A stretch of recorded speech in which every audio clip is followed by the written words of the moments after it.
بسم اللہ الرحمن الرحیم الحمد للہ رب العالمین والصلاة والسلام علی سید الانبیاء والمرسلین سیدنا و نبینا و حبیبنا محمد وعلى آلہ وصحبہ اجمعین.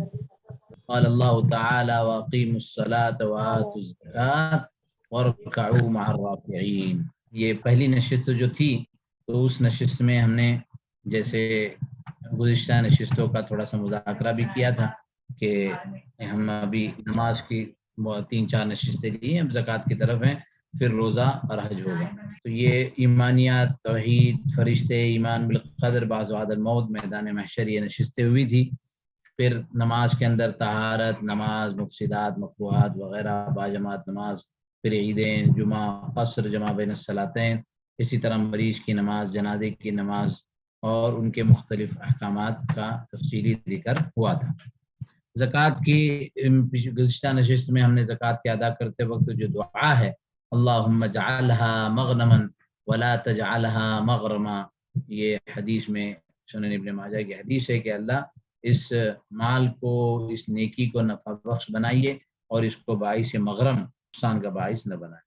پھر اس کے بعد زکوٰۃ کے لغوی اور شرعی معنی، تطہیر کا ایک مفہوم، اور زکوٰۃ زکا یزکی تزکیہ سے ہے، تو تزکیہ کی جو ظاہری تصور اور قرآن کریم نے تزکیہ کے الفاظ کو کہاں کہاں استعمال کیا ہے اور اس کے جو منفعت ہے اور اس کی جو نیکیاں ہیں اس کے سلسلے میں جو قرآن نے ذکر کیا ہے، وہ ساری باتیں اس کے ضمن میں موجود ہیں. یہ حضرات انبیاء علیہ الصلوۃ والسلام کے بعثت کے سلسلے کی باتیں تھیں، اور اس میں بھی وہ یزکیہم، جو انبیاء علیہ الصلوۃ والسلام کی مقصد حیات میں ایک اہم ترین مقصود بیان کیا جاتا ہے کہ اللہ تبارک و تعالیٰ کی آیات کی تلاوت اور علم و حکمت کی تعلیم اور اس کے ساتھ ساتھ تزکیہ. تو یہ زکوٰۃ اور تزکیہ کا آپس میں ایک ربط ہے.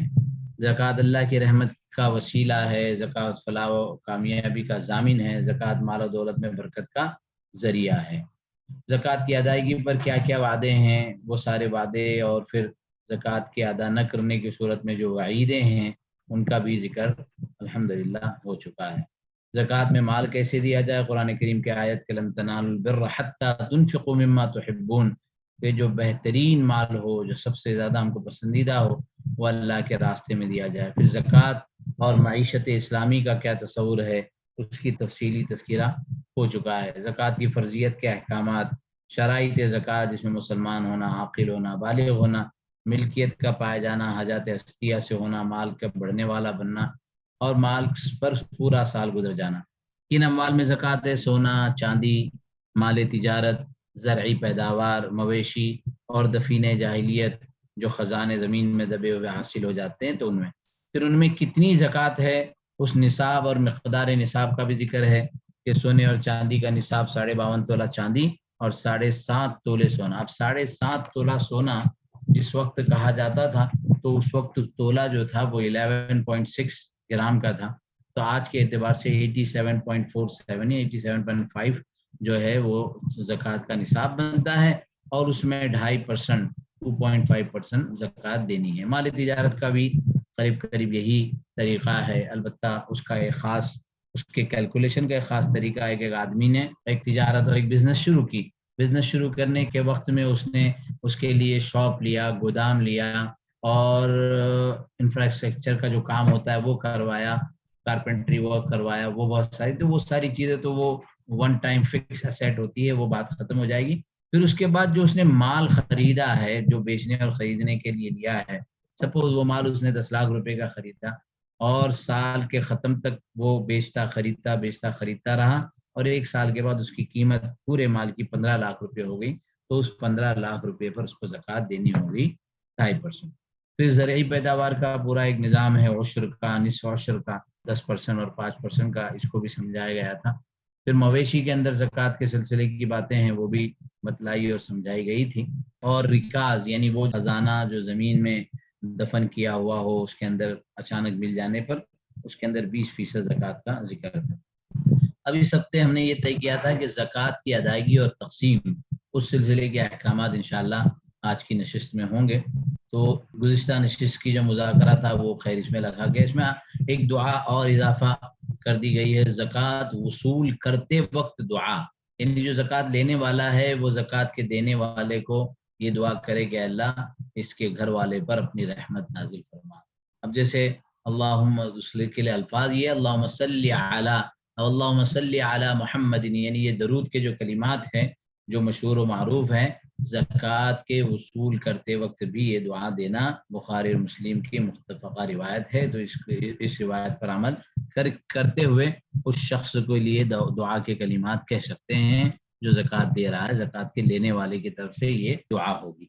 اب مصارف زکوٰۃ یعنی کن کن مصرفوں پر زکوٰۃ استعمال ہوگی اور اس کی کیا ترتیب ہوگی، یہ ساری تفصیلات اس میں آج انشاءاللہ ہوگی۔ اور مصارف زکوٰۃ میں سورہ توبہ کی مشہور ترین آیت انما الصدقات للفقراء والمساکین والعاملین علیہا والمؤلفۃ قلوبهم وفی الرقاب والغارمین وفی سبیل اللہ وابن السبیل، یعنی 8 لوگوں کا، 8 مصارف کا قرآن کریم نے واضح طور پر ذکر کر دیا ہے مصارف زکوٰۃ کے سلسلے میں۔ زکوٰۃ فقراء کو، مساکین کو، عاملین کو، عاملین کسے کہتے ہیں تفصیلات آئے گی۔ زکوٰۃ کے جمع اور تقسیم کے کارکن جو ہوتے ہیں، جو حاکم وقت کی طرف سے طے کر دیے جاتے ہیں، ان کو زکوٰۃ۔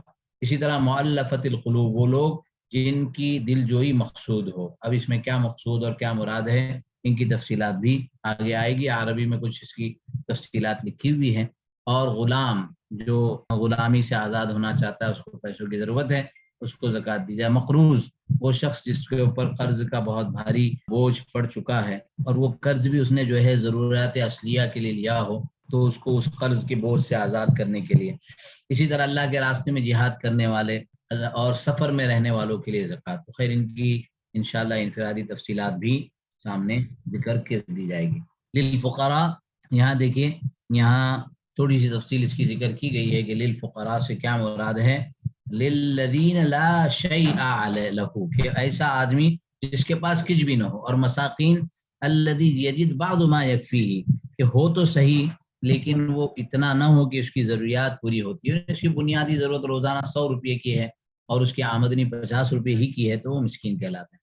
عاملین تو میں نے سمجھا دیا، جو امام المسلمین یا نائب کی طرف سے طے کر دیا جاتا ہے تاکہ وہ لوگوں سے زکوٰۃ وصول کرے، تو اس کو زکوٰۃ ہی کے مال میں سے دیا جائے گا۔ والمؤلفۃ قلوب من دخل فی الاسلام، جو اسلام میں داخل ہو چکے ہیں، وکان فی حاجۃ الی تالیف قلبہ لضعف ایمانہ، لیکن ان کے ایمان کے ضعف کی وجہ سے ان کی تالیف قلب کے لیے ان کو زکوٰۃ دینی ہوگی۔ اسی طرح فی الرقاب، یعنی وہ لوگ جو غلامی میں ہیں اور غلامی سے جن کو آزاد کرنا ہے، ان کے لیے زکوٰۃ۔ غارمین من استدان فی غیر معصیت، وہ شخص جس نے معصیت کے علاوہ کے کاموں کی ضروری تقاضوں کے لیے اس نے قرض لیا ہو اور اب وہ قرض کی ادائیگی سے قاصر ہو، تو ایسے شخص کو زکوٰۃ دینا۔ وفی سبیل اللہ، وہ شخص جو اللہ کے راستے میں یعنی جہاد فی سبیل اللہ میں ہے، اس کو قرض دینا اور اس زکوٰۃ دینا۔ اور اسی طرح ابن السبیل، یعنی وہ شخص جو اپنے شہر سے نکلا ہے، مسافر ہو گیا۔ مسافر کے لیے مسافر کے احکامات مختصر خلاصہ ہماری پچھلی نشست میں ہوا تھا کہ مسافر کون ہے، کیا ہے، تو وہ سارے احکامات یہاں پر لازم اور ثابت ہوں گے۔ دیکھیں کچھ چیزیں مستحقین زکوٰۃ کے سلسلے میں اس طرح کی بنائی گئی تھی، تو یہ بھی آپ کے سامنے ہیں۔ اب چند آداب اور چند احکامات زکوٰۃ کے سلسلے کے۔ زکوٰۃ فرض ہوتے ہی فوراً ادا کرنا۔ زکوٰۃ کے سلسلے میں بنیادی حق تو یہی ہے کہ جب زکوٰۃ فرض ہو جائے فوری طور پر ادا کر دینی چاہیے، اس میں تاخیر نہیں کرنی چاہیے۔ 2 وجوہات کی بنا پر تاخیر ہو سکتی ہے۔ بعض صورتوں میں، جیسے ہمارے پچھلی نشست میں بھی تذکرہ آیا تھا کہ جو ڈیڈ انویسٹمنٹ ہے، کوئی بڑی زمین لے کر رکھے ہوئے ہیں اور اس زمین کے اوپر جو زکوٰۃ فرض ہو گئی، چونکہ وہ انویسٹمنٹ ہے، اس کو بیچنا ہے، تو گویا مال تجارت ہے، تو ہر سال کی اس پر زکوٰۃ ہے، لیکن ابھی اس مال کے مقابلے میں پیسہ نہیں ہے، تو وہ کیلکولیشن کر کے جب پیسہ آئے گا اسی وقت اس کی زکوٰۃ 3 سال 4 سال 5 سال کی دینی ہوگی۔ دوسرا مسئلہ کہ زکوٰۃ کا لینے والا ابھی دستیاب نہیں ہے، زکوٰۃ کو وصول کرنے والے لوگ ابھی ہمارے سامنے نہیں ہیں، تو ان تک پہنچنے کے لیے جو مقدار ہے، ان تک پہنچنے کے لیے جو وقت ہے، اس اعتبار سے اس کو مؤخر کرنے کی گنجائش ہے۔ لیکن جو ادارے، جو جمعیات، جو انجمنیں اپنے پاس زکوٰۃ کو محفوظ کر لیتی ہے اور سال بھر اس کے نظام کو لے کر چلتی رہتی ہے، تو اکثر فقہاء اور علماء اس کو منع کرتے ہیں کہ اس طرح نہیں کرنا چاہیے۔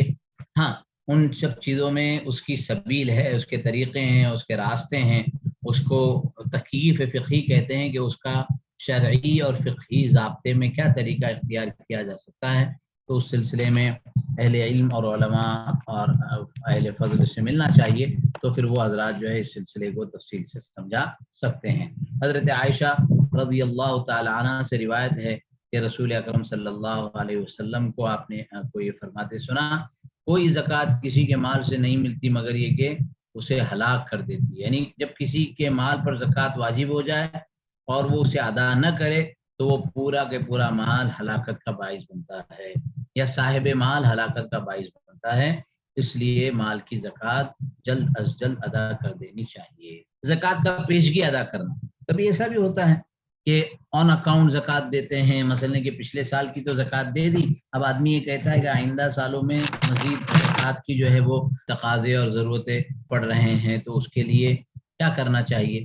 تو آئندہ سالوں کی زکوٰۃ یعنی اس رمضان میں جو زکوٰۃ فرض ہونے والی ہے تو کیوں نہ اس کو پہلے سے ہی ادا کر دیا جائے، اس کی گنجائش ہے۔ حضرت علی رضی اللہ تعالیٰ عنہ سے منقول ہے کہ حضرت عباس رضی اللہ تعالیٰ عنہ نے نبی اکرم صلی اللہ علیہ وسلم سے اپنی زکوٰۃ سال پورا ہونے سے پہلے پیشگی ادا کرنے سے متعلق دریافت کیا، آپ علیہ الصلوۃ والسلام نے انہیں اس کی اجازت دی۔ تو ایک سال کی زکوٰۃ یعنی گزشتہ سال کی زکوٰۃ جو ہے وہ اس وقت دی جا سکتی ہے۔ تو زکوٰۃ میں تاخیر کرنا یہ غیر مناسب ہے، اس سے بہتر تو یہ ہے کہ زکوٰۃ میں تقدیم کی جاوے اور زکوٰۃ کو جو ہے وہ پہلے ادا کر لیا جائے۔ اب تیسرا مسئلہ اس سلسلے کا یہ ہے کہ جس مقام سے زکوٰۃ دی جائے اسے وہیں ادا کرنا۔ اب مثلا آپ آسٹریلیا میں رہتے ہیں، میں ہندوستان میں رہتا ہوں، کوئی اور ملک میں رہتا ہے، الگ الگ ممالک میں لوگ رہتے ہیں، تو زکوٰۃ کے سلسلے میں اصول یہ ہے کہ پہلے جہاں رہتے ہیں قرب و جوار کے لوگوں کو دیا جائے۔ اب اللہ یہ کہ کوئی قریبی رشتہ دار ہو، مثلا میں تو رہتا ہوں امریکہ میں لیکن میرا بھائی رہتا ہے انڈیا میں، ہندوستان میں، اور وہ حقیقی بھائی ہے، تو ظاہر ہے کہ وہ حقیقی بھائی بے اعتبار رشتے کے وہ زیادہ مستحق ہے، تو مجھے اس کو پہلے دینا ہوگا۔ باقی عام پوزیشن کے اعتبار سے جو اجنبی کو یہاں دینا ہے، جو اجنبی کو وہاں دینا ہے، تو پہلے مجھ کو وہاں کے مقامی لوگوں کو دینا ہوگا، الا یہ کہ وہاں مقامی زکوٰۃ کے مستحقین پتہ نہ ہو۔ جیسے وہ لوگ جو گلف میں کام کرتے ہیں، دبئی میں، سعودی میں، عام طور پر وہاں مقامی لوگ جو ہے وہ زکوٰۃ کے مستحق نہیں ہوتے۔ وہاں کی جو انجمنیں، ادارے اور تنظیمیں زکوٰۃ وصول بھی کرتی ہے تو وہ لینے کے بعد جو ہے وہ افریقہ میں اور دوسرے ممالک میں پہنچاتی ہے۔ تو انجمنوں کی بات نہیں ہے، لیکن اگر کوئی ادارہ اس طرح کا ہو اور اس کو زکوٰۃ ادارہ نہ افراد ہو اور وہ زکوٰۃ کے مستحق ہو، زکوٰۃ کے ضرورت مند ہو، تو پہلے ان کو دینا ہوگا بنسبت اپنے ملک کی طرف منتقل کرنے کے۔ اکثر علماء سلف کے نزدیک زکوٰۃ جس مقام سے لی جائے وہیں اس کا تقسیم کرنا ضروری ہے، اس کا بلا وجہ دوسری جگہ منتقل کرنا ناپسندیدہ ہے۔ ہاں اگر وہاں سے زائد ہو اور دوسری جگہ اس کی ضرورت ہو تو اس کا منتقل کرنا جائز ہے۔ اس میں روایت حضرت ابو جحیفہ رضی اللہ تعالیٰ عنہ کی ہے کہ رسول اکرم صلی اللہ علیہ وسلم کا مقرر کردہ عامل ہمارے پاس زکوٰۃ وصول کرنے کے لیے آیا، اس نے ہمارے اغنیاء سے زکوٰۃ وصول کی اور ہمارے فقراء کو تقسیم کی۔ یعنی یہ ایک بیسک تؤخذ من اغنیائہم وترد الی فقرائہم، یہ ایک بیسک اس کا رول ہے کہ وہاں کے مالداروں سے لیا جائے اور وہاں کے غریبوں کو دے دیا جائے۔ اور واقعتاً یہ بہت بڑا المیہ ہے، بہت بڑا المیہ ہمارے ملکوں میں بھی اور جہاں جہاں مسلمان آباد ہیں، کہ اگر زکوٰۃ کی تقسیم کا نظام شرعی ضابطے کے مطابق صحیح، درست اور بہتر ہو جائے تو آپ یقین کریں کہ کوئی ایسا شخص نہیں ہوگا جس کی بنیادی ضرورت، چاہے وہ اس کے گھر کی ہو، چاہے وہ اس کے کھانے پینے اور کپڑے لتے کی ہو، وہ اس کی پوری نہ ہو سکے۔ لیکن یہ نظام ہی بہت متاثر ہوا، بہت زیادہ مالداروں کی زکوٰۃ، عام طور پر یہ بہت مشہور ہے کہ جن لوگوں کی زکوٰۃ لاکھوں میں یا کروڑوں میں نکلتی ہے، عام طور پر ان کی زکوٰتیں صحیح مستحقین تک نہیں پہنچتی، اور غربت کے وجہ سے غریبوں کی ایک بڑی تعداد ہوتی ہے۔ جو متوسط طبقے کا شخص ہوتا ہے پھر وہ ایک کوشش کرتا ہے۔ میں پچھلے دنوں میرا اپنا واقعہ کہ مجھے کسی نے ایک رقم دی تھی زکوٰۃ کی اور میں نے کسی عالم کو دی اور انہوں نے بہت ساری باتیں بتائی، بہت ساری باتیں چھپائی اور اس کے بعد دی۔ دینے کے دوسرے روز کے بعد پھر مزید تقاضا ہوا تو میں نے ان سے کہا کہ اب تو ضروری ہے کہ آپ بیٹھ کر مجھ سے مذاکرہ کریں کہ موضوع کیا ہے، معاملہ کیا ہے، اور اس موضوع کے بعد پتہ چلا وہ تو کسی ایسے معاملے میں پھنس گئے ہیں جس میں ان کی اپنی غلطیاں بھی ہیں، ان کے اپنے معاملات بھی ہیں۔ مجھے غور کرنے سے اندازہ ہوا کہ اب جو زکوٰۃ ان کو دی گئی تھی، یہ زکوٰۃ حقدار تک نہیں پہنچی اور ادا نہیں ہوئی، چنانچہ مجھے اس رقم کو دوبارہ گویا وہ کرنا پڑا۔ تو یہ اس طرح کا حال ہے۔ مجھے اس وقت بڑا احساس ہوا کہ جب ہم جیسے لوگ بھی اگر اس کے اندر ٹریپ میں آ سکتے ہیں اور پریشان ہو سکتے ہیں، تو پھر جو زکوٰۃ دینے والے ہیں مالدار، ان کے پاس اگر وقت نہ ہو اور وہ اس کا اہتمام نہ کرے تو واقعتاً پھر زکوٰۃ ادا کرنے کے باوجود ان کی زکوٰۃ ادا نہیں ہوگی۔ یہ بہت اہم پوائنٹ ہے کہ زکوٰۃ کو صرف اپنے مال سے نکال دینا یہ ذمہ داری نہیں ہے، بلکہ زکوٰۃ کو اس کے مستحق تک پہنچانا یہ ضروری اور اہم ہے، اور اس سلسلے میں مستقل کوشش ہونی چاہیے، فکر ہونی چاہیے۔ تھوڑی سی فکر کرتے ہیں نا بندہ تو اللہ تبارک و تعالیٰ اس کے لیے آسان کر لیتے۔ اب ہم تھوڑا سا فقیر اور مسکین، دیکھیں دو لفظ قرآن کریم نے ذکر کیا ہے۔ اس دو لفظ کے بارے میں اہل علم و فضل کا تھوڑا سا اختلاف ہے، اور بہت سی آراء ہے اس میں جو قریب ترین ہم معنی سمجھ میں آتی ہے کہ فقیر وہ لفظ وہ شخص جس کے پاس بالکل کچھ بھی نہ ہو، اور مسکین وہ شخص جس کے پاس کچھ ہو لیکن اس سے اس کی ضرورت پوری نہ ہوتی ہو۔ تو ایسے لوگوں کو زکوٰۃ دے کر، اب اس میں بھی ایک عام طور پر نظریہ جو ہمارے معاشرے میں چل پڑا ہے کہ 100 روپئے 200 روپئے 500 روپئے 5000 روپئے دیتے رہو تھوڑا تھوڑا تھوڑا تھوڑا، تو اس سے بہتر یہ ہے کہ 4-6 شخص آپس میں مل جائیں اور کسی ایسے شخص کو خود کفیل بنا دے کہ وہ اس سال تو زکوٰۃ لینے والا ہے لیکن آئندہ سالوں میں وہ خود زکوٰۃ دینے والا بن جائے۔ شرعی نقطۂ نظر اور شریعت کے مزاج کو دیکھ کر یہی سمجھ میں آتا ہے کہ شریعت کا مقصود اس سے یہی ہے۔ اسی لیے تو جو ہے وہ عاملین زکوٰۃ ہوتے تھے، بیت المال میں زکوٰۃ آ جاتی تھی اور اس کے بعد مستحقین کو ان کی ضرورت کی کفالت کی جاتی تھی۔ لیکن خیر، اللہ خیر کرے کہ یہ حالات اور یہ معاملات ہمارے سامنے ہیں جس کی وجہ سے صورتحال ویسی نہیں ہے جیسے ہونی چاہیے۔ فقیر و مسکین اور غنی اور مالدار میں فرق ہے۔ اب کس کو کہیں گے فقیر، کس کو کہیں گے مسکین، اور مالدار اور غنی کسے کہیں گے؟ تو فقیر اور مسکین جس کے بارے میں نے بتایا کہ قریب قریب ہم معنی لفظ ہے، اور مالدار جس کے پاس 52.5 تولے چاندی یا 7.5 تولے سونا ہو۔ شریعت نے اس کا جو کرائٹیریا طے کیا ہے کہ جو صاحب مال ہے، جس کے پاس اتنا مال ہے کہ وہ زکوٰۃ دے سکتا ہے، تو پھر وہ زکوٰۃ لینے والوں کی فہرست میں نہیں آئے گا۔ اب مثلا ایک شخص کی بیوی کے پاس سونا ہے، تو ظاہر ہے بیوی کے پاس سونا ہونا اس شخص کے مالدار ہونے کی دلیل نہیں ہے، اس کے پاس خود اپنی ملکیت ہونا چاہیے۔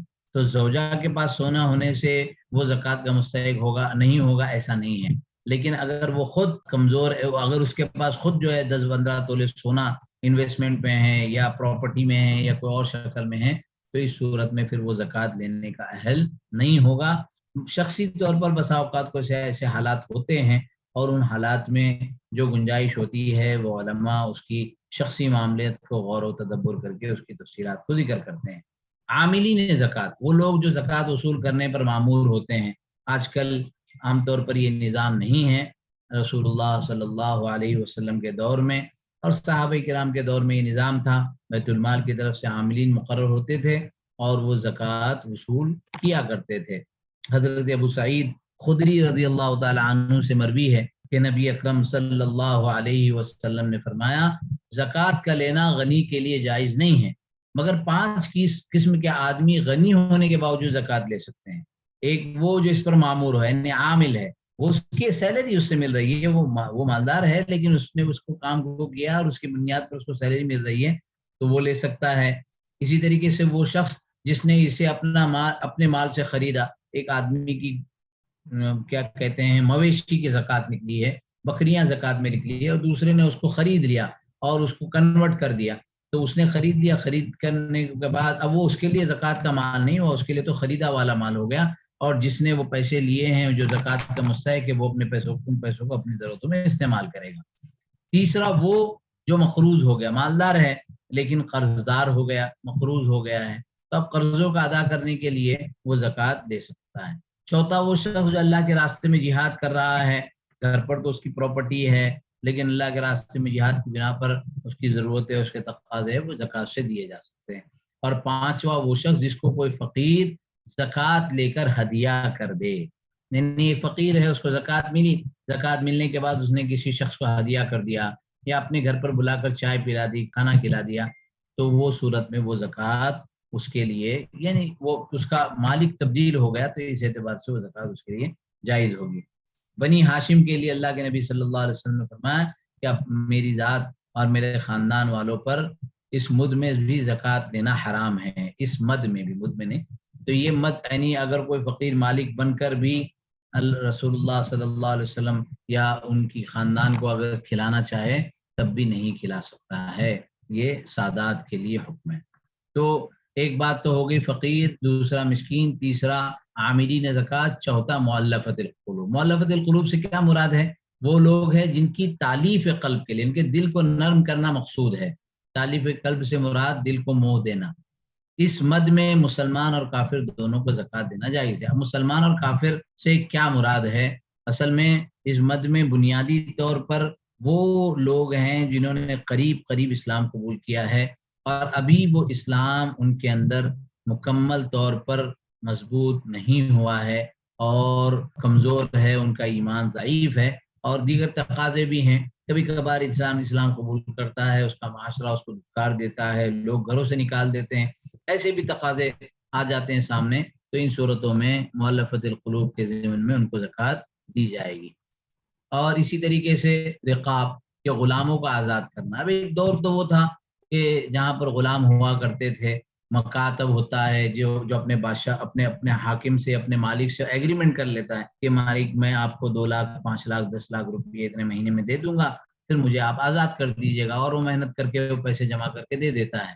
تو چاہے مکاتب ہو چاہے مکاتب نہیں ہو، ایک غلام ہے کسی کے پاس اور ایک شخص نے آ کر خرید کر دے دیا، جیسے حضرت بلال رضی اللہ تعالی عنہ کو خرید کر رسول اللہ صلی اللہ علیہ وسلم کی خدمت میں وقف کر دیا گیا تھا، تو ایسے غلام کو آزاد کر۔ اسی ضمن میں آج علماء وہ کہتے ہیں کہ وہ بچے جو ناجائز مقدمات میں، کورٹ کچہریوں میں اور جیل کی سلاخوں کے پیچھے چلے گئے ہیں، تو ان کو بھی زکوٰۃ کی رقم سے، عام طور پر ان کے گھر والے کمزور ہوتے ہیں، عام طور پر ان کے پاس اتنے تقاضے نہیں ہوتے، تو ویسے ہی وہ فقیر اور مسکین کے ضمن میں آ ہی جاتے ہیں، اور اگر ہو بھی لیکن کوئی اس کی ضرورت نہ پورا کر رہا ہو تو ان لوگوں کو آزاد کرنے کے لیے بھی زکوٰۃ کی رقم کا استعمال جائز ہے۔ اسی طریقے سے قرض داروں کی امداد، غارمین سے مراد قرض دار ہیں جو اگر اپنے مال میں سے پورا قرض ادا کر دیں گے تو فقیر ہو جائیں گے، یعنی مال تو ہے ان کے پاس، تھوڑا بہت ہے، چھوٹا گھر ہے، گاڑی ہے، چھوٹی موٹی چیزیں ہیں، اب وہ سب کے سب دے کر وہ قرض ادا کریں تو فقیر ہو جائیں گے، خود ان کو سوال کرنے کی ضرورت پڑے گی، تو ان کے لیے قرض کو ادا کرنے کے لیے سوال کرنا جائز ہے۔ حضرت انس رضی اللہ تعالیٰ عنہ سے حدیث منقول ہے کہ نبی اکرم صلی اللہ علیہ وسلم نے فرمایا مانگنا صرف 3 آدمیوں کے لیے جائز ہے، لذی فقر مدقع، وہ شخص جو فقیر ہو اور تنگدستی کی وجہ سے زمین سے لگ گیا، یعنی فقیری بالکل آخری درجے کو پہنچ گئی ہے، او لذی غرم منقطع، یا جس کا قرضہ اس کی طاقت سے زیادہ کا ہو گیا۔ اب جو لوگ بینک سے لون لیتے ہیں 20 سال کا، اس کے لیے قسطیں بناتے ہیں، ایسے لوگوں کا یہ کہنا کہ ہماری قرض کی ادائیگی کے لیے زکوٰۃ دو، تو یہ درست نہیں ہوگا۔ خود بنیادی طور پر وہ لون لینا ہی جائز نہیں ہے، اب لون کس مقصد اور کس تقاضے کے تحت دیا ہے، تو یہ تو وہ قرض جو قرض، اس کو دوسرا لفظ یہ لفظ استعمال ہوتا ہے قرض مہلک، جیسے ایک ہوتا ہے قرض حسن، ایک آدمی نے دوسرے کو قرض دیا، بے صلاحیت ہوگی، طاقت ہوگی، دے دینا، نہیں ہوگی تو معاف، اللہ جب بھی دے 10 سال 20 سال 25 سال میں، تو یہ قرض حسنہ ہوتا ہے۔ اور ایک ہوتا ہے قرض مہلک کے تقاضا بھی شدید ہے اور ادا کرنے کے لیے کچھ بھی نہیں ہے، تو اس قرض کی ادائیگی کی فکر کرنی چاہیے۔ اولی دی دمن موجعن، جس کا کوئی رشتہ دار یا دوست قتل کر جائے، یہ دیت کے اندر جو پیسے دیے جاتے ہیں کہ قتل سہو ہو گیا، غلطی سے قتل ہو گیا، یہ آمدنی ہو گیا، اور جو حاکم نے یا قاضی نے فیصلہ کر دیا کہ اس کو دیت دینی ہوگی، اب دیت کے اندر 100 اونٹ دینے پڑتے، اور دیت جو ہے وہ پورے خاندان کے اوپر گویا لازم ہوتی ہے، تو اس صورت میں بھی اس کے لیے مانگنا جائز ہوگا۔ بہرحال قرض داروں کو قرض کی ادائیگی کے لیے زکوٰۃ دینے کی گنجائش ہے۔ اسی طریقے سے فی سبیل اللہ، اللہ کے راستے میں جہاد کرنے والے جو اللہ کے دین کی آواز کو اور اعلاء کلمت اللہ کو لے کر پوری دنیا میں گھومتے ہیں یا اس تقاضوں کو پورا کرنے کے لیے اپنا جان اپنا مال لگاتے ہیں، اس سے جہاد فی سبیل اللہ سے مراد وہ ہیں کہ وہی مجاہدین جو سرحدوں کی حفاظت کے پر معمور ہوتے ہیں یا سرحدوں کی اضافے کے سلسلے کی کوششیں کرتے ہیں، تو ایسے مجاہدین کو بھی صدقہ اور زکوٰۃ میں سے دیا جائے گا۔ اسی طریقے سے مسافر جو سفر میں ہے، غنی ہے، بعض مرتبہ تو کہا گیا کہ بادشاہ وقت ہے لیکن سفر میں تھا اور سارا مال لٹ گیا، اب اس کے پاس مال تو بہت ہے لیکن وہ مال بہت دور ہے، تو وہ سفر میں مسافر غریب ہو چکا ہے، اس کو زکوٰۃ سے اس کی ضرورتوں کو پورا کیا جا سکتا ہے۔ تو یہ 8 مصارف تھے جن مصارف کا تذکرہ ہوا۔ انما الصدقات للفقراء والمساکین والعاملین علیہا ومؤلفۃ القلوب والغارمین وفی سبیل اللہ وفی الرقاب والغارمین وفی سبیل اللہ وابن السبیل۔ تو یہ اس طرح سے 8 مصرفوں کا ذکر ہوا۔ اب ایک سوال یہ آتا ہے کہ کیا ان تمام مصارف میں زکوٰۃ دینا ضروری ہے کہ کسی ایک مصرف میں دینا کافی ہے؟ زکوٰۃ کے مصارف کا ایک ساتھ ذکر ہوا ہے، لیکن ضروری نہیں کہ زکوٰۃ کو ان تمام مصارف میں دیے جائے۔ بعض اہل علم کا یہ کہنا ہے کہ بہتر تو یہی ہے کہ ان تمام مصارف کو تلاش کرے، تمام مصارف نہیں ہیں تو کم سے کم 3 مصرفوں کو فقیر مسکین مقروض ڈھونڈ لے اور ان کو دے، ہر صنف کے 3 لوگوں کو کم سے کم دے دیں۔ تو یہ اقوال ہوتے ہیں کہ اس اقوال کے نتیجے میں اس کو بہتر اور مفید اور زیادہ سے زیادہ کارگر بنانے کے لیے یہ کوششیں ہوتی ہیں۔ بہرحال اگر کسی ایک کی بھی ضرورت کو پورا کر لے اس مال میں سے، اب مال پر بھی ڈیپینڈ ہے کہ مال کتنا، اگر کسی کی زکوٰۃ ہی 2000 روپے 5000 روپے نکلی ہے تو پھر ظاہر ہے کہ وہ بہت سارے مصارف میں کیسے استعمال کرے گا، اور کسی کی زکوٰۃ کروڑوں میں ہے تو ظاہر ہے کہ پھر اس کے لیے تمام مصارف میں استعمال کرنے کی سہولت بھی ہوگی۔ کن لوگوں کو زکوٰۃ دینا جائز نہیں ہے، اب تو وہ آ گئی بات کہ کن لوگوں کو زکوٰۃ دینا چاہیے، لیکن کن لوگوں کو زکوٰۃ دینا جائز نہیں ہے؟ تو غنی کو اور مکتسب۔ غنی تو غنی مالدار ہے، لیکن مکتسب قوی مکتسب یعنی وہ شخص جو کما سکنے کی تندرست آدمی ہے، کمانے کی طاقت رکھتا ہے، ایسے شخص کو زکوٰۃ دینا حرام ہے۔ اسی طرح مالدار کے لیے زکوٰۃ دینا، پیسہ رکھا ہے۔ اب کچھ لوگ جو ایسے پروفیشنل بھکاری ہوتے ہیں جن کا مقصد ہی زندگی میں مانگنا ہوتا ہے، اور وہ پیسے تو عام طور پر وہ اپنی ذات کے لیے استعمال بھی نہیں کرتے، ان کی رہائش بھی اسی طرح ہوتی ہے، کھانا بھی ان کو مل جاتا ہے، کپڑے بھی مل جاتے ہیں، اور پیسے مانگ کے جمع کرتے رہتے ہیں، اور وہ حرص و لالچ میں کتنی مرتبہ وہ روپیے اور وہ پیسے ضائع بھی ہو جاتے ہیں۔ ایسے لوگوں کو زکوٰۃ دینا اور ایسے لوگوں کا زکوٰۃ لینا جائز نہیں۔ اسی طریقے سے رسول اللہ صلی اللہ علیہ وسلم کے خاندان کو زکوٰۃ لینا جائز نہیں ہے، اور امت اسلامیہ کی ذمہ داری ہے کہ ان کو اپنے صاف ستھرے اور عام مال میں سے ان کی ضرورتوں کی تکمیل کرے۔ اسی طریقے سے غیر مسلم کے لیے، اس لیے کہ حدیث میں کہ زکوٰۃ مسلمانوں کے اغنیاء سے لی جائے گی اور ان کے فقراء کی طرف لوٹائی جائے گی، تو غیر مسلموں کو زکوٰۃ دینے کی گنجائش نہیں ہے۔ بیوی کو، شوہر اپنی بیوی کو زکوٰۃ نہیں دے سکتا کیونکہ اس کا نفقہ اور اس کی ضروریات کا پورا کرنا شوہر پر فرض ہے۔ والدین اور اولاد کو زکوٰۃ نہیں دے سکتے، اس لیے کہ والدین کا خیال رکھنا اور اولاد کی نان و نفقے کی پوری خرچے کو رکھنا یہ اس شخص پر ضروری ہے۔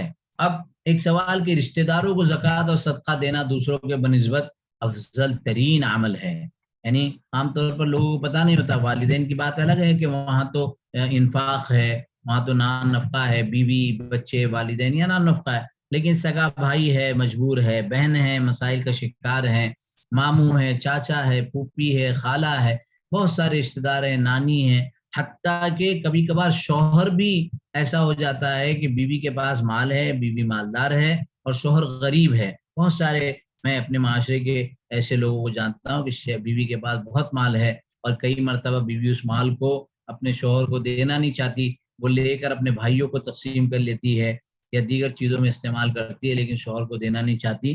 تو یہ نظریہ یا یہ طریقہ کار صحیح نہیں ہے، حتیٰ کہ حدیث میں اس تک کھا کر آیا ہے۔ حضرت عبداللہ ابن مسعود رضی اللہ تعالیٰ عنہ کی بیوی حضرت عبداللہ ابن مسعود بہت بڑے فقیہ صحابی ہیں، ان کی زوجہ حضرت زینب رضی اللہ تعالیٰ عنہ فرماتی ہیں کہ ایک مرتبہ نبی اکرم صلی اللہ علیہ وسلم نے عورتوں سے دریافت کیا کہ عورتوں صدقہ دو، خواہ وہ تمہیں اپنے زیوروں ہی میں سے کیوں نہ دینا پڑے۔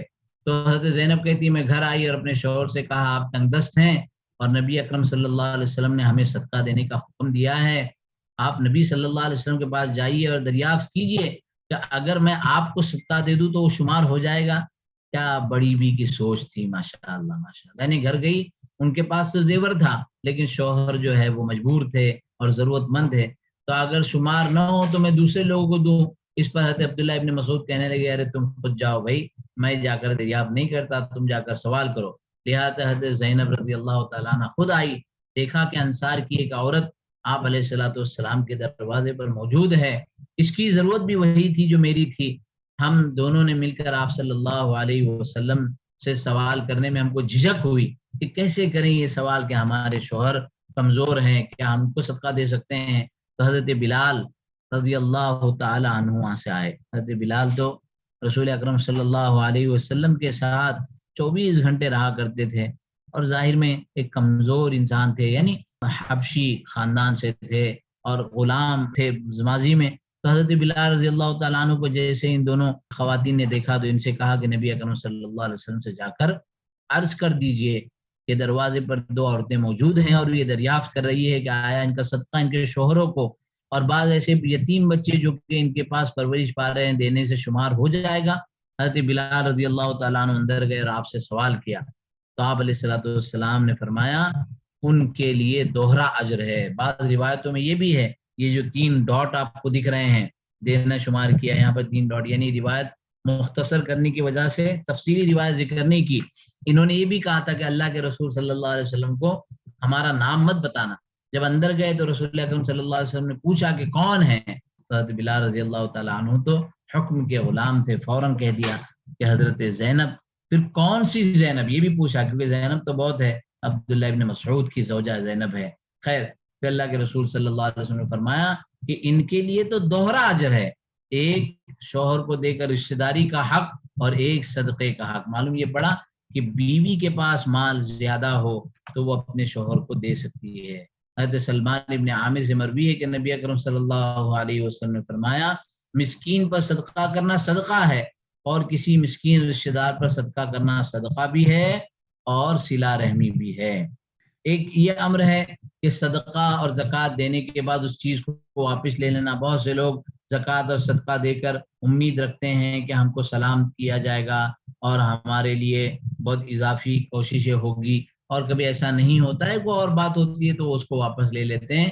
اس کی بہت سخت جو ہے اس کے اوپر گویا وعید ہے، فرمایا اپنے صدقے کو نہ لوٹاؤ، اس لیے کہ اپنے صدقے کو لوٹانے والا قے کر لینے کے بعد اس قے کو واپس لوٹانے کی طرح ہے، اس لیے زکوٰۃ اور صدقات دے دینے کے بعد اس کو واپس لینے کی فکر کرنا یہ ناسمجھی ہے۔ بطور زکوٰۃ یا نفلی صدقہ دی ہوئی چیز کو وراثت میں پانا، یعنی مثلا یہ ہوا کہ ایک شخص کے پاس زکوٰۃ آ گئی اور زکوٰۃ آ گئی رمضان کی 1 تاریخ کو، 2 تاریخ کو اس کا انتقال ہو گیا۔ انتقال ہونے کے بعد وہی مال زکوٰۃ اس کے وارثوں میں آ گیا، وارثین پہلے سے جو ہے مالدار تھے، اب وہ پیسہ ان کے پاس آ رہا ہے بطور زکوٰۃ کے، تو اب تو وہ ملکیت بدل جائے گی، تو میراث میں اس طرح سے مال آنے سے کوئی مسئلہ نہیں ہے، وہ ان کے لیے زکوٰۃ اور صدقہ نہیں ہوگا، ان کے لیے تو مال میراث بنے گا۔ اور کوئی شخص کسی چیز کو بطور زکوٰۃ یا نفلی صدقہ لے لے دے دے لیکن پھر وہی چیز اسے وراثت میں مل جائے تو اس کے لیے اس کا لینا جائز ہے۔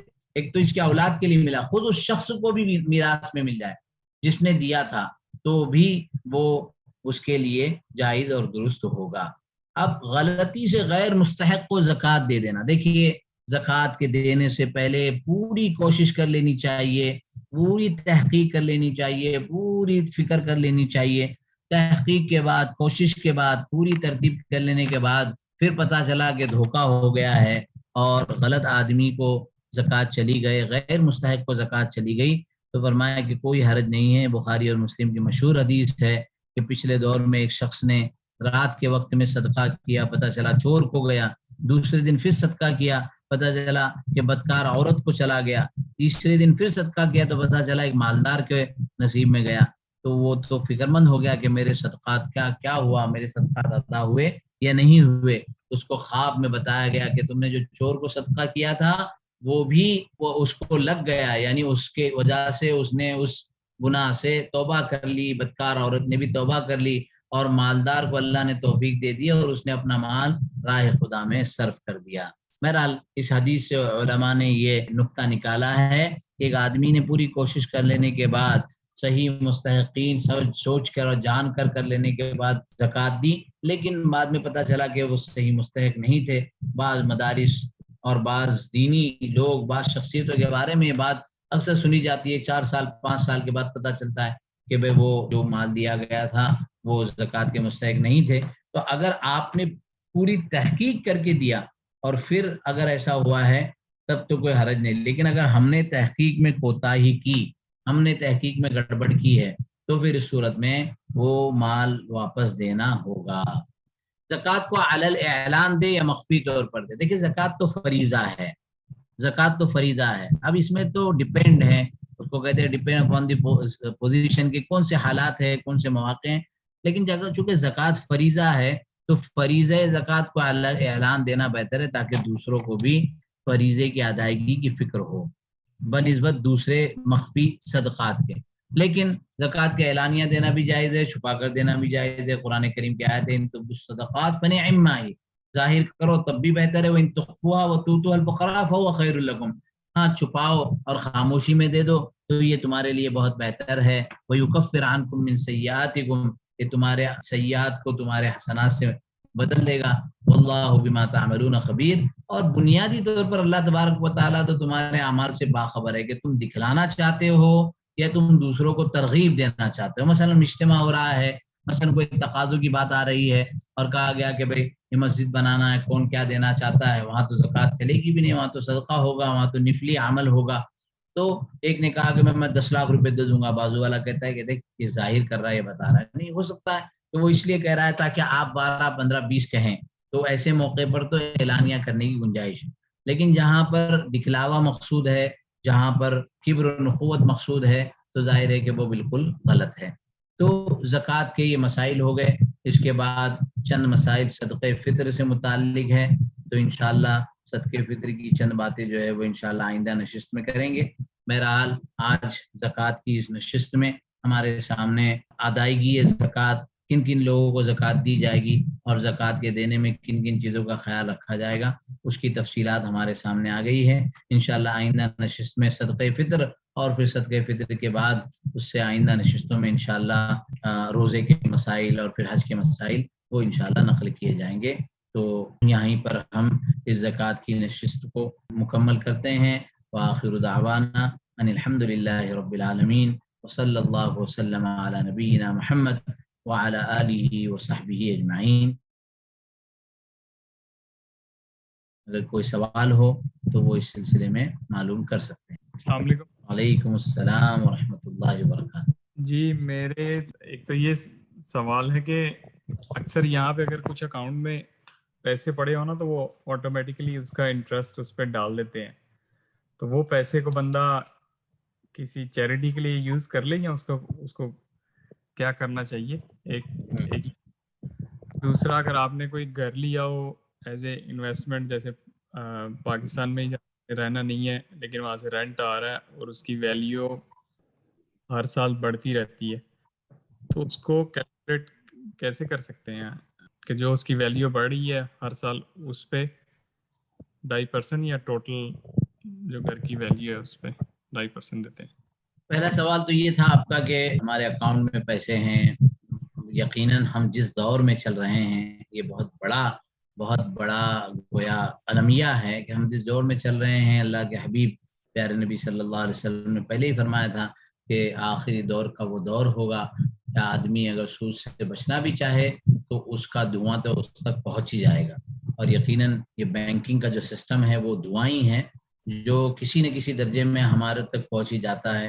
ہم لوگوں نے ابو داؤد شریف کی حدیث پڑھی تھی اور یہ سود کے بارے میں قباحت پڑھائی کے زمانے میں پڑھی تھی، تو ایسا ہوا کہ ہم کبھی بینک کا اکاؤنٹ ہی نہیں کھولیں گے، لیکن جب میری پہلی جاب ہوئی اور جاب کے بعد پتا چلا کہ وہ پیسے جو اکاؤنٹ میں آتے ہیں تو کوشش یہ کرتے تھے کہ اکاؤنٹ سے فوری طور پر نکال دے تاکہ کوئی ربا اس پر آوے ہی نہیں۔ لیکن پھر ظاہر ہے کہ جیسے جیسے وقت بڑھتا ہے تقاضے بڑھتے ہیں وہ قارض آ جاتا ہے. تو مجھے یاد ہے کہ ایک مرتبہ بہت سال پہلے کی بات ہے کہ ہمارے عزیز دوست نے کہا کہ مجھے کچھ روپیوں کی ضرورت ہے اور وہ اے ٹی ایم کا کارڈ کچھ گڑبڑ تھا تو ہمیں بینک جانا پڑا. اب میں اور وہ دوست بہت دور 2 کلومیٹر 1.5 کلومیٹر واک کرتے ہوئے بینک پہنچے اور بینک میں جا کر چیک دیا. انہوں نے کہا کہ اچھا آپ 5 منٹ ویٹ کیجیے, کچھ تو ان کا پرابلم تھا. وہ 5 منٹ اے سی کی ہوا کھاتے کھاتے میں نے غور کیا کہ بھئی اس اے سی کا جو بینیفٹ ہے, ہم اتنے گرمی میں گویا مطلب پسینے میں تربتر تھے, اب وہ پسینہ بھی اور جگر اور گردے کو بھی اور دل کو بھی تازگی پہنچ رہی ہے, ٹھنڈک پہنچ رہی ہے, اس کا ہم نے کوئی پیمنٹ تو نہیں کیا. تو کہا کہ یہ وہی دھواں ہے جو ہم تک پہنچ رہا ہے. بہرحال لیکن آپ نے جیسا پوچھا کہ ہاں کوشش تو کرنی چاہیے کہ ہم جتنا بچیں, لیکن اس کے باوجود اگر اکاؤنٹ میں کوئی اس طرح کا ربا آ جاتا ہے اس کے اکاؤنٹنگ کا ایک سسٹم رکھیں. 3 مہینے میں بعض اکاؤنٹ میں ہوتا ہے, بعض اکاؤنٹ میں 6 منتھ میں ہوتا ہے, ڈپینڈس. تو وہ اسی وقت اس کو نکال دیں, اور نکالنے کے بعد اس میں کہا گیا کہ اس کو رفاہ عام کے کاموں میں دے. اب رفاہ عام کا کام کیا ہوتا ہے؟ جو عمومی طور پر کامن ٹوائلٹس ہوتے ہیں, کامن روڈز ہوتے ہیں, کامن کنویں وغیرہ ہوتے ہیں, اس میں دیے جاوے. اور اگر وہ چیزیں عام طور پر اب وہ گورنمنٹس کرتی ہیں سب تقریباً سب جگہوں پر, تو پھر غریب مسلمان کو بھی دیا جا سکتا ہے. ایک شرط لگائی جاتی ہے کہ صدقے کی نیت یا ثواب کی نیت نہ کرے, لیکن مجھے اللہ کی ذات سے امید ہے کہ اس طرح کے آدمی جب اپنے آپ کو پورا سود سے بچاتا ہے تو یقیناً اللہ تبارک و تعالیٰ اس کو اس کی نیکی اور اجر کا بدلہ بھی دیں گے. تو آپ کا جو بھی اکاؤنٹ جمع ہو جاتا ہے, جو بھی ربا یا انٹرسٹ جمع ہو جاتا ہے, آپ اس کو نکال کر وہ غریب مسلمان کو بھی دے سکتے ہیں. غیر مسلم کو دینا ایک شور ہے, ایک بات چلتی تھی, غیر مسلم کو دینا ضروری ہے, ایسا کچھ نہیں ہے. غریب مسلمان کو بھی دے سکتے ہیں جیسے زکوٰۃ ہم کسی مستحق کو دیتے ہیں. دوسرا سوال آپ کا انویسٹمنٹ کے تعلق سے تھا, اس میں آپ نے رینٹ کی ایک انکم کی بات کی. تھوڑا وضاحت سے سمجھنا چاہیے. یہ جو رینٹ آؤٹ پراپرٹیز ہوتی ہے اس کی 2 قسمیں ہوتی ہیں. ایک وہ ہوتا ہے کہ ہم ایک انویسٹمنٹ کرتے ہیں کہ ہم نے 50 lakhs 1 crore 10 million what ever ایک نمبر جو ہے ہم نے لیا اور اس کی زمین اور اس کا گھر بنایا, اور ہمارے دل میں یہ ہے کہ ہمارا انویسٹمنٹ ہے, کل اس کی ویلیو بڑھے گی اور اس میں اضافہ ہوگا اور اس سے ہم کو فائدہ ہوگا. تو یہ مال تجارت بن جاتا ہے. جب یہ مال تجارت بن جاتا ہے تو ہر سال جو رمضان کی یا دسمبر کی یا اپریل کی جو بھی ہماری تاریخ و زکوٰۃ کی, اس تاریخ پر اس مال کی جو ویلیو ہوگی اس ویلیو پر ہم کو زکوٰۃ دینی ہوگی. رینٹ سے اس کا کوئی تعلق نہیں. نمبر 2, اس کا رینٹ بھی الگ جمع ہوتا ہے اکاؤنٹ میں, اس کو آپ یوز نہیں کرتے ہیں تو وہ رینٹ اگر 1 سال تک رہتا ہے تو پھر رینٹ پر الگ زکوٰۃ دینی ہوگی. لیکن عام طور پر رہتا نہیں ہے, 6 مہینے 7 مہینے 2 مہینے 10 مہینے میں وہ رینٹ یوز ہو جاتا ہے, تو پھر اس پر زکوٰۃ نہیں آتی. یہ تو اس صورت میں ہے جب آپ کی نیت انویسٹمنٹ کی ہے. لیکن آپ کی نیت یہ ہے کہ اپنے ملک میں بھی ایک گھر ہونا چاہیے, اور بچے ہیں بچوں کے لیے ہے, بھائی ہے بھائیوں کے لیے ہو, بھائیوں کے بچوں کے لیے ہو. آپ کی نیت جو ہے وہ انویسٹمنٹ کی نہیں ہے بلکہ آپ کی نیت رہائش کی ہے. لیکن فی الحال حالات ایسے ہیں, کسی کو دے دیا جائے تو قبضہ ہو جائے, مسائل ہیں, یہ ہے وغیرہ وغیرہ, اور آپ نے اس کو رینٹ آؤٹ کر دیا ہے. تو یہ آپ کا انویسٹمنٹ نہیں ہے, یہ آپ کی رہائش ہے, یہ آپ کا ایک سیکنڈ ہوم ہے. تو اس طرح سے آپ نے اگر ایک گھر بنا کر رکھا ہوا ہے اور پھر اس کو رینٹ پر دے دیا ہے اور اس کا رینٹ محفوظ ہوتا ہے, اگر سال بھر رہتا ہے تو اس پر زکوٰۃ دیں گے. اگر وہ رینٹ آتا ہے اور پھر یوز ہو جاتا ہے, آپ اسے کسی غریب کے گھر کی ضرورت پوری کر رہے ہیں یا اپنی ضرورتوں میں لا رہے ہیں, کھا رہے ہیں پی رہے ہیں, چیزوں کو استعمال کر رہے ہیں, تو اس صورت میں نہ اس گھر پر زکوٰۃ ہے اور نہ ہی اس رینٹ پر جو سال سے پہلے استعمال ہوا اس پر زکوٰۃ ہے. تو یہ 2 الگ الگ مسئلے ہیں. آپ نے انویسٹمنٹ سے تعلق سے پوچھا ہے, تو انویسٹمنٹ میں ہر سال اس کی زکوٰۃ کی تاریخ میں جو کرنٹ ویلیو ہوگی اس ویلیو پر زکوٰۃ دینا ہوگا. واللہ اعلم بالصواب. بیٹی ہے آدمی کسی, ماشاءاللہ جتنے بھی لوگ باہر آئے ہوتے ہیں تھوڑا تھوڑا کر کے جوڑتے ہیں, بیٹی کی شادی کرنی ہے, بیٹی بڑی ہو رہی ہے, آدمی تھوڑا سا گولڈ سستا ہوا گولڈ لے کے رکھ لیا. اب مقصد صرف اس کے پیچھے 100% یہی ہے کہ میری بیٹی کی شادی کے لیے میں لے کے رکھ رہا, ابھی میں نے 5 تولے لے لیا, پھر 5 تولے کا بسکٹ لے, ایسے کوئی بندہ رکھتا چلا جا رہا ہے. اب بیٹی ابھی مطلب 15 سال کی ہے, لیکن بس فیوچر پلان کرتے ہوئے بندہ لے کے رکھ رہا ہے کوئی چیز, اب یا اس کے لیے گولڈ لے کے رکھ رہا ہے.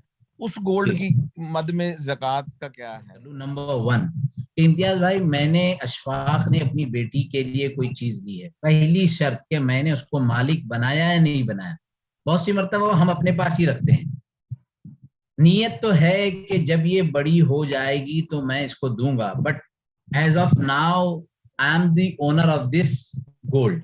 اگر آپ اونر ہیں، اگر میں اونر ہوں اور میرے نصاب سے اندر ایڈ ہو کر یہ نصاب کے بقدر بنتا ہے تو آئی ہیو ٹو پے زکوٰۃ، مجھے زکوٰۃ پے کرنی پڑے. لیکن ہم نے بچی کی نیت سے لیا تو بچے کو ایک مرتبہ دکھایا، دیکھو بیٹا یہ ہاتھ میں رکھا کیسا ہے.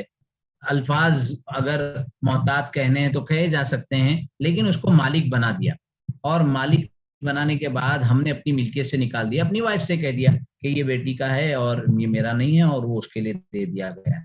تو اب دوسری بات آئے گی کہ بیٹی بالغ ہے یا نہیں ہے. اگر بالغ نہیں ہے تب تو زکوٰۃ حنفیہ کے یہاں نہیں ہے، شوافے کے یہاں ہے. یعنی شوافے جو کوکن وغیرہ میں ہوتے ہیں، اور بھی بہت سے ملکوں میں، سوڈان وغیرہ میں، مصر میں، تو وہ شوافے کے یہاں اس صورت میں بھی زکوٰۃ ہے، لیکن احناف کے یہاں اس صورت میں زکوٰۃ نہیں ہے. نمبر 3 تھرڈ نمبر پر لیکن بیٹی بالغ ہو گئی ہے، اس گولڈ کی مالک بن گئی ہے، اور وہ گولڈ نصاب سے زیادہ ہے، تو پھر اس پر زکوٰۃ ادا کرنی ہوگی، چاہے تو وہ خود ادا کرے، چاہے تو اس کے والد ادا کرے. اب اس کے پاس ایکسٹرا پیسہ نہیں ہے تو پھر آتا ہے کتابوں میں کہ اسی زکوٰۃ میں سے، یعنی 10 تولے ہیں تو 10 تولے میں سے 2.5% جو تولے کا حساب بنتا ہے اتنا وہ زکوٰۃ میں سے نکال دیں. تو یہ 3 حصے اس کے بن جاتے ہیں. نمبر 1 مالک کون ہے، نمبر 2 بالغ ہے یا نہیں ہے، اور نمبر 3 بالغ ہونے کے بعد پھر وہ بچی کو بھی زکوٰۃ دینا ہوگا. جزاک اللہ، جزاک اللہ. ایک سوال بس ذہن میں آ رہا تھا مفتی صاحب، ابھی آپ قرآن کی آیات اور سورہ توبہ کی بھی آیات پڑھی، اور اس میں آپ نے صدقے کا ورڈ ہے یعنی، لیکن آپ اس کو اگزامپل میں زکوٰۃ کے ریفرنس سے بات کر رہے تھے، تو یہ تھوڑا کلیئرٹی کر دیں کہ صدقہ اور زکوٰۃ یعنی وہ جو قرآن کی آیت میں. بہت اچھا سوال ہے. یقیناً یہاں لفظ انما الصدقات للفقراء اس طرح کا لفظ استعمال کیا گیا ہے، اور صدقے کے ایک معنی وہ ہیں جو ہم اپنی عرف کی زبان میں استعمال کرتے ہیں، اور ایک وہ ہے جو عربی تعبیر کے اعتبار سے. عربی تعبیر کے اعتبار سے صدقے کا لفظ عام ہے، وہ صدقے واجبہ میں بھی آتا ہے، صدقے نافلہ میں بھی آتا ہے، صدقے فریضے میں بھی آتا ہے. تو یہاں قرآن نے واضح طور پر، علماء نے تفسیر میں لکھا کہ یہاں پر صدقات سے مراد فرض صدقہ ہے. بعض صورتوں میں قرآن میں، حدیث میں، بعض صورتوں میں صدقہ نفل عمل کے اندر بھی صدقے کو ذکر کیا ہے. تو عربی زبان کے اعتبار سے صدقہ تھوڑا سا ایک یوز لفظ ہے، اور اس میں زکوٰۃ اور اس کے معنی بھی آتے ہیں. ہماری زبان کے اعتبار سے ہم صدقہ عام طور پر اسی کو کہتے ہیں جو زکوٰۃ کے علاوہ ہو. تو یہ تھوڑا سا لینگویج اور لغت کے اعتبار سے فرق ہے. یہاں صرف اور صرف زکوٰۃ مراد. جزاک اللہ. اخیر میں سب بھائیوں سے ایک درخواست یہ ہے کہ زکوٰۃ کے معاملے میں البتہ 2 چیزیں ہیں. ایک تو کیلکولیشن بہت ضروری ہے. بہت سے لوگ لمسم زکوٰۃ دیتے ہیں کہ ٹھیک ہے نا، میری یہ ہے یہ ہے یہ ہے تو میں 3 لاکھ روپے زکوٰۃ دے دوں گا، اور پتہ چلا کہ وہ اکاؤنٹ کرتا ہے تو اس کی 2 لاکھ بھی زکوٰۃ نہیں ہوتی، وہ ایکسٹرا 1 لاکھ دے رہا ہے. لیکن اس کے باوجود فقہی نقطۂ نظر سے، شرعی حکم کے اعتبار سے کیلکولیشن نہ ہونے کی وجہ سے اس کی 1 روپے بھی زکوٰۃ ادا نہیں ہوگی. اس کو یہ کرنا ہوگا کہ سلور میں، گولڈ میں، انویسٹمنٹ میں، کیش میں یہ ہے. اچھا اس میں لمسم پکڑ لے کے ٹھیک ہے گولڈ کی قیمت 50 بھی آ رہی ہے، 45 بھی ہو رہی ہے، تو مجھے زکوٰۃ جو ہے وہ 2.5 لاکھ بنتی ہے، میں 3 لاکھ روپے دے رہا ہوں، تو یہ الگ مسئلہ ہے. لیکن کیلکولیشن ہونا چاہیے، نمبر 1. نمبر 2، زکوٰۃ کو دینے کے لیے جتنے سبب ہو سکتے ہیں، یعنی ایک طرف تو یہ ہے کہ یہاں میں یہ نیت کر لوں تو زکوٰۃ نہ دینے کی صورت بن سکتی ہے، یہ نیت کر لوں تو بن سکتی ہے. لیکن اگر میں دے دوں، جیسے میں آپ کو اگزامپل میں بتاتا ہوں کہ شافعی کے یہاں جو زیور پہنے جاتے ہیں اس پر زکوٰۃ نہیں. اب ہمارے علاقے میں بہت عورتیں 20 25 تولے ہمارے گھروں میں بھی ہوتا ہے. میں کہتا ہوں کہ صرف فریضے کے اعتبار سے کہا گیا کہ زکوٰۃ نہیں ہے، لیکن اگر دے تو بہتر ہے. بہت سی مرتبہ ہم نفلی صدقے کرتے ہیں تو زکوٰۃ کے کیلکولیشن میں ہم تھوڑا جھکتا تو لیں، یعنی یہ ہے کہ جتنا زیادہ ہم فریضے کو پہلے کمپلیٹ کر لیں یہ بہتر ہے. بنسبت اس کے کہ فریضے کے اندر کوئی کوتاہی باقی رہ جائے اور ہم نفل کی نیت سے دوسرے بہت سارے کام کر لیں تو پھر وہ نفل جو ہے وہ فرض کے درجے میں نہیں آئے گا. تو یہ ایک دو باتیں میرے ذہن میں تھی. جزاک اللہ خیر نور صاحب. اللہ عافیت کا معاملہ کرے, سب کے لیے خیر فرمائے. جزاک اللہ السلام خیر. علیکم ورحمۃ اللہ اللہ وبرکاتہ. سبحان اللہ وبحمدہ, سبحانک اللہم وبحمدک, نشہد ان لا الہ الا انت, نستغفرک ونتوب الیک. سبحان ربک رب العزۃ عما یصفون وسلام علی المرسلین والحمد للہ رب العالمین.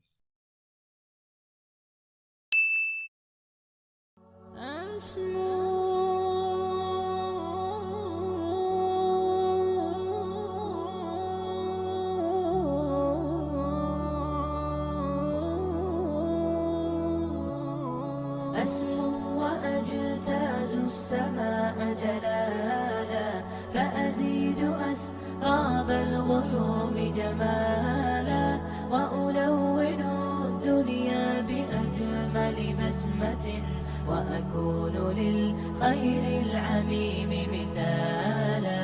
أسمو وأجتاز السماء جلالا فأزيد أسراب الغيوم جمالا وألون الدنيا بأجمل بسمة وأكون للخير العميم مثالا.